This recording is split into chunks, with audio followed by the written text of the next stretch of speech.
তিব্বতের রাজধানী লাসা শহরের শিন্ডিং হোটেল থেকে সকাল সকাল আমরা রওনা দিলাম জোখাং টেম্পল তথা জোখাং বৌদ্ধ মন্দির দেখতে। পথের ধারে প্রেয়ার হুইল হাতে কয়েকজন পুণ্যার্থীকে দেখতে পেলাম, তারাও যাচ্ছেন সেই টেম্পলের দিকেই। খুব অল্প সময়ের মধ্যেই আমরা চলে এলাম গন্তব্যস্থলে। জোখাং টেম্পলটি শহরের একেবারে প্রাণকেন্দ্রে অবস্থিত ও বিখ্যাত পোতালা প্যালেস থেকে এর দূরত্ব মাত্র 1 কিলোমিটার। ভিতরে প্রবেশের জন্য আমাদের পেরোতে হবে এই চেকপোস্ট। লাইনে দাঁড়িয়েই দেখতে থাকলাম পুণ্যার্থীদের আনাগোনার চিত্র। এই লাইনে ঢুকে পাসপোর্ট দেখিয়ে আমাদের যে বুকিং আছে বুকিংটা কনফার্ম করে তাদের কাছে দেখিয়ে তারপরে কিন্তু ভিতরে প্রবেশ করতে পারবো। এই যে নিলয় আমার পেছনে রয়েছে, আমাদের গ্রুপের অন্য সদস্যরাও রয়েছেন। চেকপোস্ট পেরোতেই দেখলাম ছোট ছোট বৌদ্ধ মূর্তি কোলে অদ্ভুত সাজ পোশাকে আরাধনা শেষে টেম্পল থেকে বেরিয়ে যাচ্ছেন কয়েকজন তিব্বতী পুণ্যার্থী।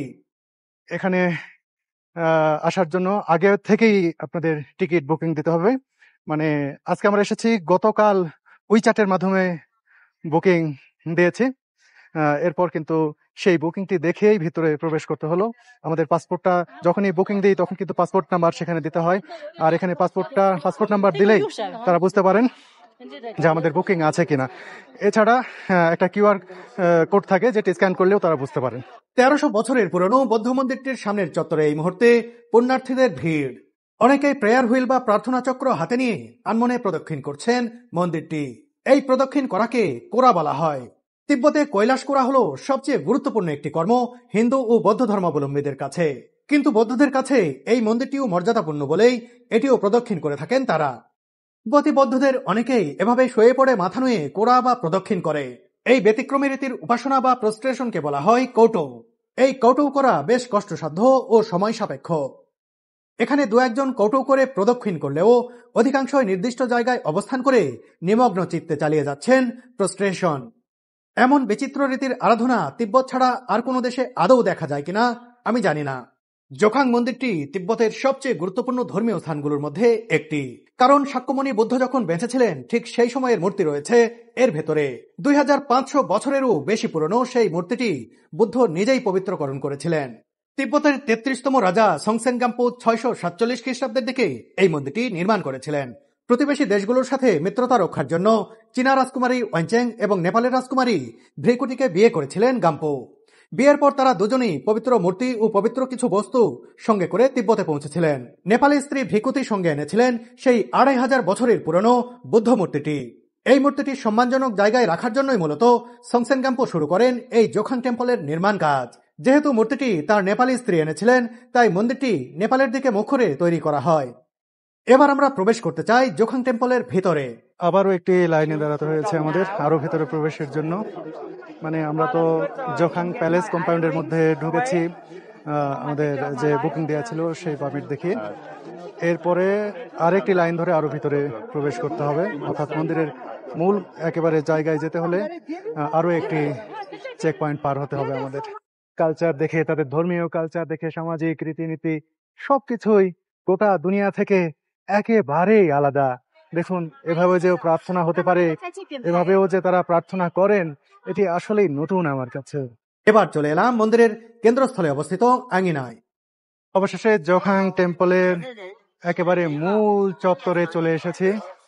দেখুন কি সুন্দর কারুকার্য খচিত চারপাশ এই টেম্পলের, সত্যি অসাধারণ। আর এই পাশে দেখুন গোল্ডেন যে অংশটি দেখছেন উপরের, আমি এটা নিয়ে যে পড়াশোনা করেছি সেই সময় জেনেছি এই অংশটি নাকি গোল্ডেন, পুরোটাই সোনার প্রলেপ দেওয়া। দেখুন কত সুন্দর কারুকার্য খচিত এই জায়গাটি। এখানে কিন্তু সুবিশাল পরিসর রয়েছে।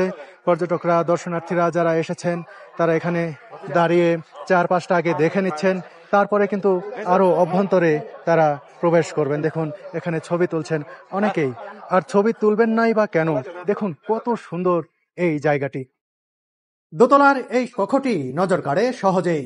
কি চমৎকার কারুকাজ! জোখাং টেম্পলের এই কক্ষটি ছিল দালাই লামার থাকার জায়গা বা শয়ন কক্ষ।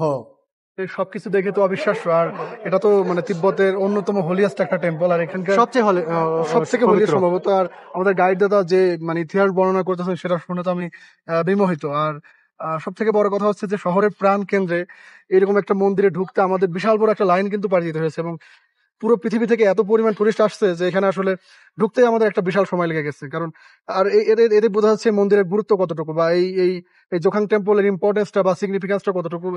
এই মন্দিরের আশেপাশে দিয়ে মানুষের যে পরিমাণ মানে কি বলে তাদের নিজস্ব ধর্ম প্র্যাকটিস করার যে বিভিন্ন ভঙ্গিমা দেখছি, সেটা দেখে তো আমি একেবারে আমার কাছে সবকিছু অবিশ্বাস্য মনে হচ্ছে। নিলয়, তুমি কি জানো ওইটা গোল্ডেন এই অংশটা? আমি এই যে ঠিক sure জানি না, বাট আমি পড়ছি যে এটা সোনার দেখে প্রলেপ মনে হচ্ছে দেওয়া। একেবারে পুরোপুরি গোল্ডেরই হবে। হ্যাঁ, আমি এটা একেবারে পড়েছি। গ্লেজ মারতেছে। এমন একটি মূর্তি আমি দেখতে যাচ্ছি যা স্বয়ং বুদ্ধ তার জীবদ্দশায় নিজেও ছুঁয়ে দেখেছেন। বলে রাখি, সেই কক্ষে গিয়ে ছবি ধারণ করা একেবারেই নিষিদ্ধ।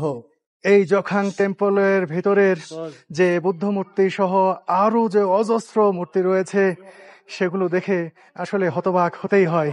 দুঃখের বিষয়, 1 সেকেন্ডের জন্য কোনো ছবি নিতে পারিনি, ভিডিও নিতে পারিনি, নেওয়া সম্ভব নয়।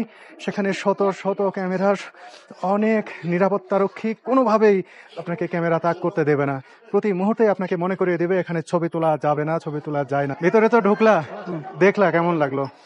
একেবারে অবিশ্বাস্য, মানে এত রিচ এখানে ভিতরে, মানে মানে এত জুয়েলারি ভিতরে দেখলাম, মানে তো মানে বিলিয়ন ডলারের জুয়েলারি দেখলাম এখানে। তো আর এই যে নিখুঁত শিল্পকর্মগুলো দেখলাম, যে এত আগে এই গোল্ডের ব্যবহার করে এত নিখুঁত করে কিভাবে এই জিনিসগুলো তারা তৈরি করেছে, এবং একটা মানে কি বলবো, একটা থমথমে অবস্থা ভিতরে। আর মানে ভেতরে গেলে একটা অন্যরকম অনুভূতি হয়। মানে মানে এখন ফ্রেশ এয়ারে এসে বুঝতে পারছি যে আসলে কই থেকে এলাম, আর চারপাশে যা দেখলাম একেবারে অবিশ্বাস্য, অসাধারণ।